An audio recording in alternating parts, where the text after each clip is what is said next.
Phoebe the Spy by Judith Berry Griffin. Phoebe the Spy.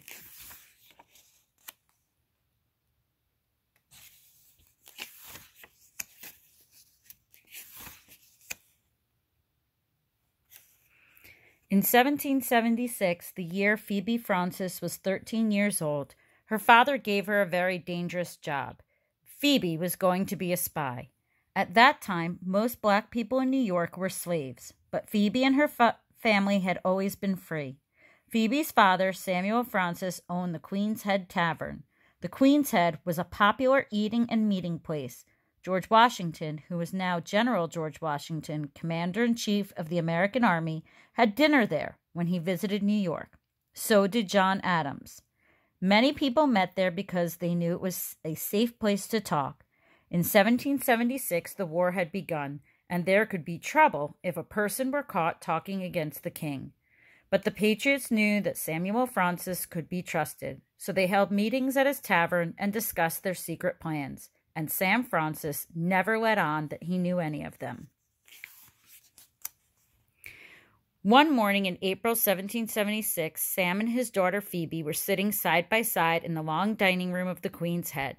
There was to be a big dinner that night, and they were getting the room ready, polishing the pewter plates and candlesticks and laying out fresh candles. Phoebe loved the Queen's Head, from its broad front steps all the way up to its bright red tiled roof.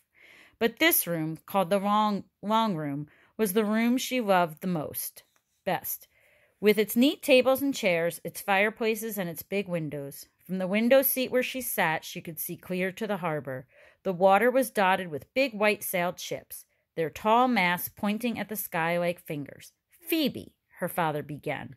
"Yes, sir," Phoebe answered. Her father did not respond, and Phoebe looked up at him smiling. She thought him very handsome, with his curly hair powdered and drawn back, and his smooth brown skin and dark eyes. "Phoebe, I've something important to say to you this day," he said. "It's a bad time in this country." Phoebe stopped smiling when she saw he was so serious. "It's hard to find a person you can trust with a secret, especially a dangerous secret," he went on. "I'm glad to know I can trust you. Young as you are, you've learned from your father how to listen well and talk little." Something in her father's voice made Phoebe put down the candlestick she was holding. She sat quite still, waiting for him to go on, watching the polishing cloth in his hands go round and around. "I have a great fear in me," he said slowly.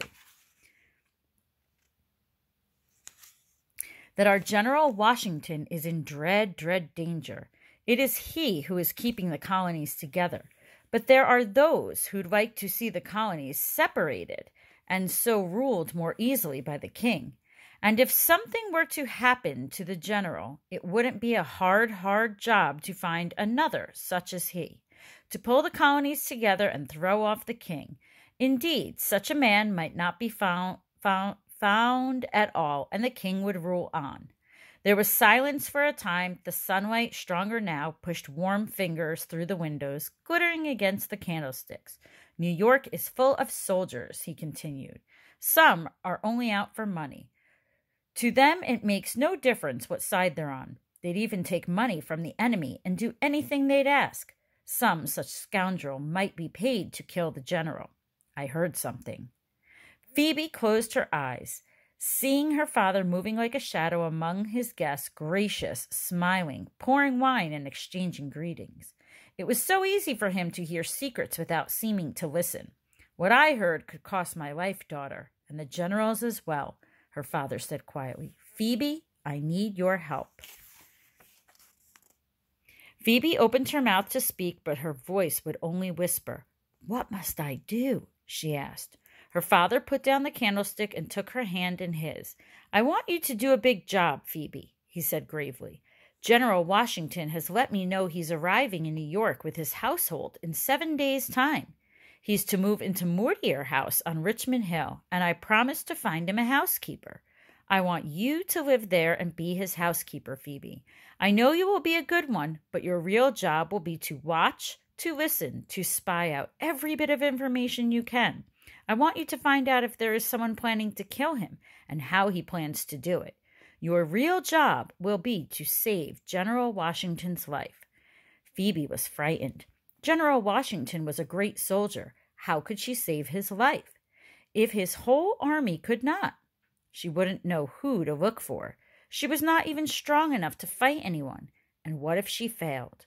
Her father spoke again, as if he had read her thoughts. "I'm asking only that you try, daughter," he said. "I have no proof of a plot against the general's life. I only know what I heard. If I tell, his enemies would only hide themselves and wait for a safer time." Phoebe shook her head. Could this really be happening? But her father's voice was real. "You'll tell no one who you are. You'll listen as you serve the officers of the army. You must watch for a member of General Washington's bodyguard, someone whose name begins with a T.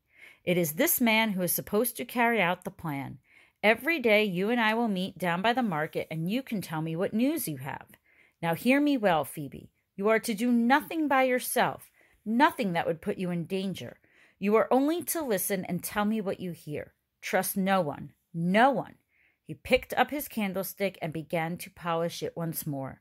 When he spoke this time, his voice sounded sad. But Phoebe heard more than sadness. Her father was angry. "You know, Phoebe," he said, "'tis a strange freedom we're fighting for, alongside George Washington." Phoebe nodded. She knew what her father meant. How could a man lead an army to win freedom if he himself owned slaves? For General Washington did own slaves. It was said he treated them well, but still they were slaves. "And 'tis stranger yet that you and I will save him," Samuel went on. "And those like us will have no share in that freedom he's fighting for." "But maybe," Phoebe said, "when the patriots win their freedom, they'll let the slaves go free too. Maybe then everyone will be free." Samuel shook his head.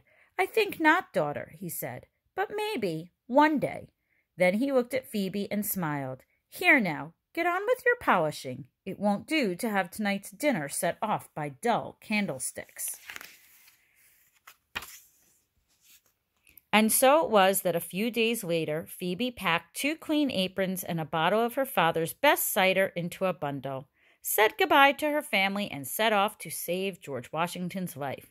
Mortier House was just a few blocks from the Queen's Head, but Phoebe felt as if she were going miles and miles away from home.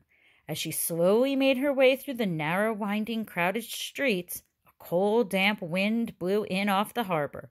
Everywhere, it seemed, men were pushing carts. They rattled over the cobblestones, loaded with guns and ammunition. Soldiers were everywhere, shouting orders. War was in the air.